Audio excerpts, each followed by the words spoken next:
Good morning. I don't know how long I can film for, so I keep having to compete with an angle grinder. The building site has been really noisy this morning, so I hope you can bear with me. So since my last video, where they've taken out all the hedgerow and the trees, they've put in a line of fencing now, the whole length of that area. But I went online yesterday on the District Council planning page, looked up the site to see what agreements had been made, and it did have a tree survey. The trees were mainly in poor condition and self-seeded. They could be removed, but they needed to be replaced, and the suggestion was, I think it was a couple of rowan. Some people might know those as mountain ash, but yeah, a couple of rowan, and I think the other thing was field maples, and then a staggered hedgerow, or two rows staggered of beech as a hedgerow. That's what the report says.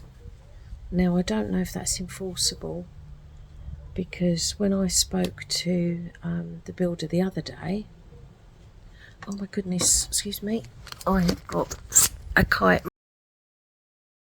Sorry about that, there's a red kite right above the garden. I get rather excited when I see them.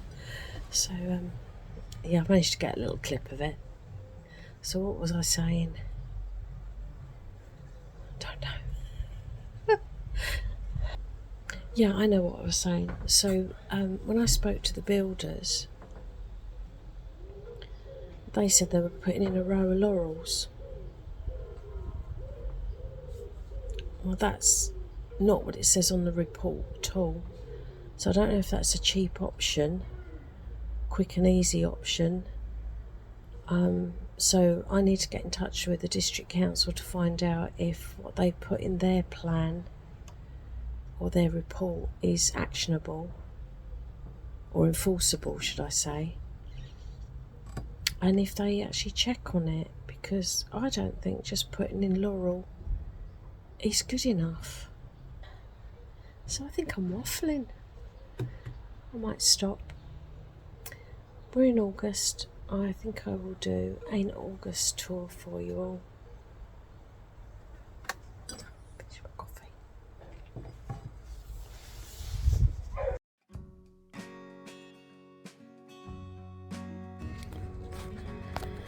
This is my bed of all sorts. So I've got purple sage and common green sage there. Rainbow chard, which has been really nice.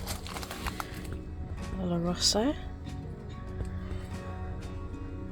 Lettuce, and then the row marigolds. Followed by a row of purple basil. And then look at these. These are all those suckers that I put in some weeks ago. They're just romping away now, and they've got flowers on and some have got fruit on. They've got quite thick stems, some of them, and that little one down there that didn't want to take has finally set down roots, so, and that's actually got fruit on, so it's a feisty little plant. The supermarket potatoes that had sprouted in the cupboard, look at them now. I mean, they're doing particularly well.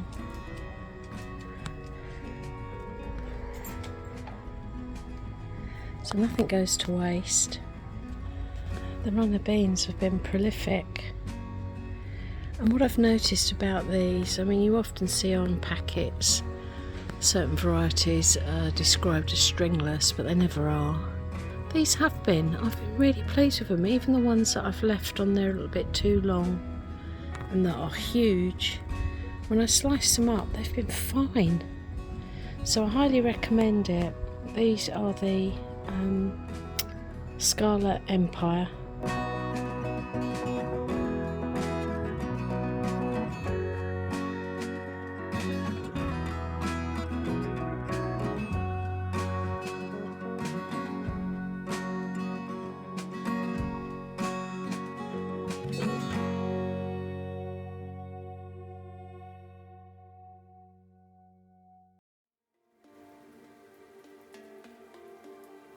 So I'll give you a quick tour of the greenhouse because the builders have been really noisy this morning, so it's better if I film in here than outside. Not much has changed really. I need to deadhead those geraniums. My onions, I need to get them down and plat them, and same as these. Chilies, I've got some jalapeno, Apache. They're a mixed bag of size, some are large and some are tiny. I've got some sweet peppers, this one's just gone a gorgeous orange colour, but I've got another one coming here, another one back there. These are, I think these are the Cheyenne. Scotch bonnet, they're still green, they're not ripening yet. And then I've got cayenne, sweet peppers, there's a few in there. I've had quite a few of these, they've been really nice in salads. Another cayenne pepper, these I've got the long pods. And the aubergine, it's got more flowers but it's just not fruiting this year at all for some reason. Roma, I've had a couple off of that now. This is the Super Marmond. They're not getting huge, but I've had a couple. Outdoor Girl, I've got a few on there that are starting to ripen.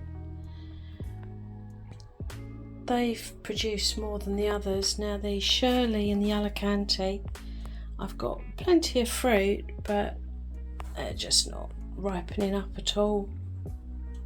It's very, very strange.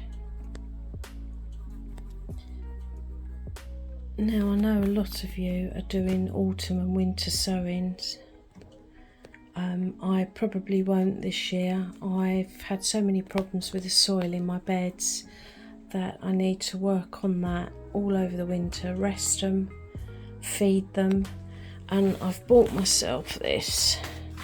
This is a mixed green manure mix, which I'm going to put down in some of the beds.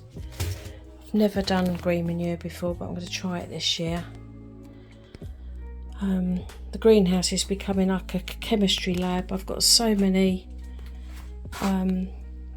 fixers. I've got sulphate of potash, my Epsom salts, bloodfish and bone, sulphate of ammonia, and grow more.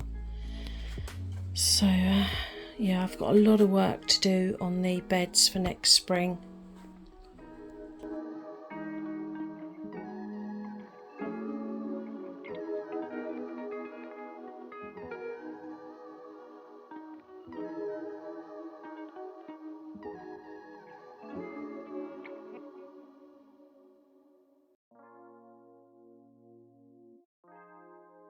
Sorry about the background noise, there's very little I can do about it.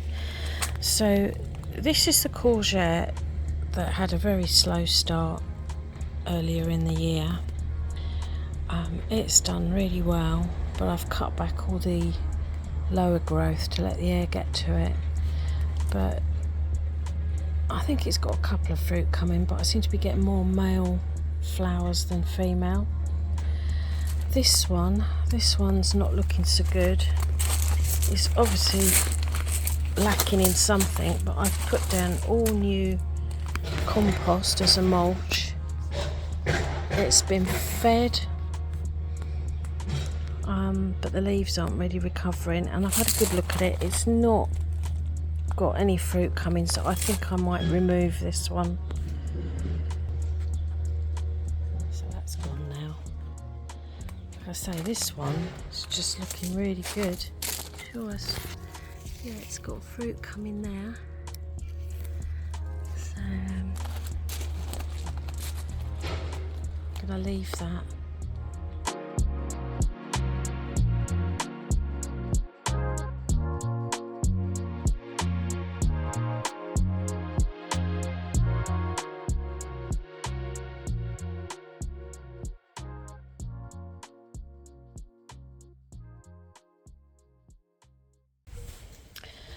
Goodness, I've got quite a bit of work to do here. Look at this.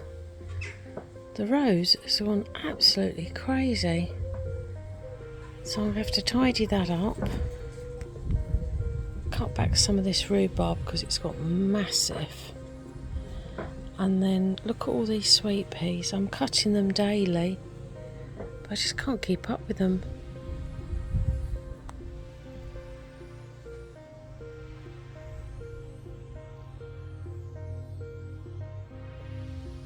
Okay, so I've managed to cut all that back. I've got a few new leaders, so what I intend to do is I need some more wire, but I'm going to connect some canes so they create a fan shape up against the fence, and then start to train the new leaders up the canes to fill the gaps.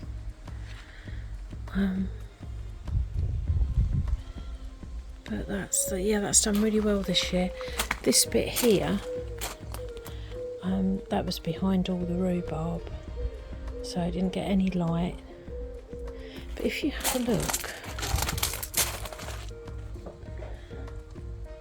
the leaf cutter bee's been here.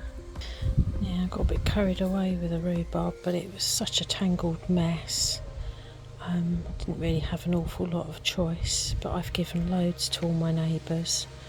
I've got a lot. I'm going to make some jam, some Rhubarb Cordial, and I'm going to stew some and freeze it, because I'm digging this up in the autumn and splitting it because it just got too big. So it will re-establish, but I won't be able to pick any at all next year. So if I've got plenty in the freezer, that will keep me tied over.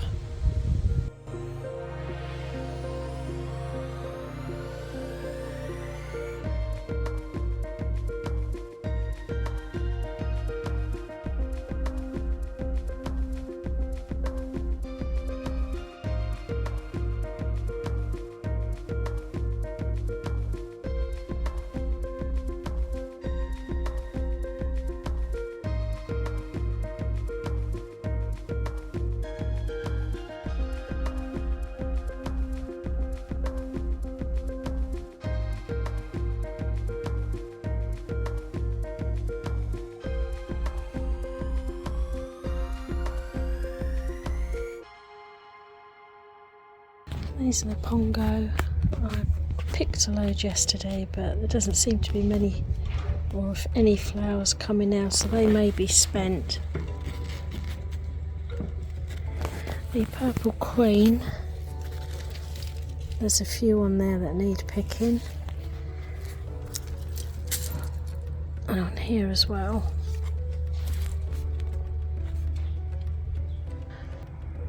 A lovely splash of colour from all these marigolds and the calendula.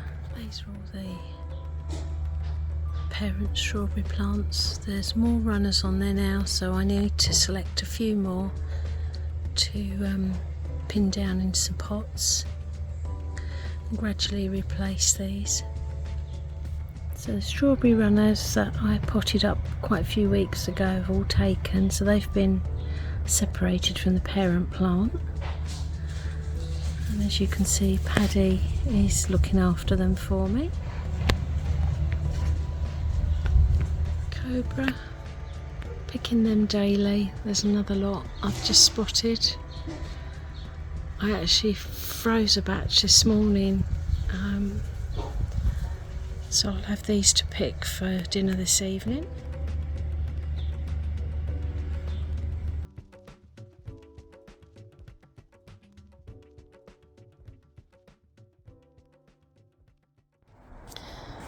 So this is my brassicas. I've got 4 broccoli. These are the Green Magic, and unfortunately I can't make the cage any bigger because I haven't got netting big enough. So some of the leaves are touching the sides, but I've checked them daily and I've just had another look. There's nothing to worry about. There's no caterpillars, so the cabbage whites haven't laid anything on them. probably because I've got all these nasturtiums next to it, and I keep picking out leaves that have got eggs on. Right, next to the broccoli I have got 4 cauliflower, and these are white XL. Slightly smaller plants, but still doing very well. Any of the leaves that you can see have got little holes in.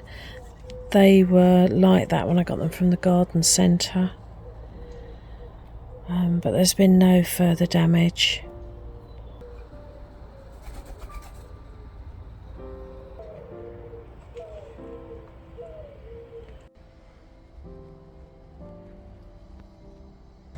The sweet corn are ready to be picked.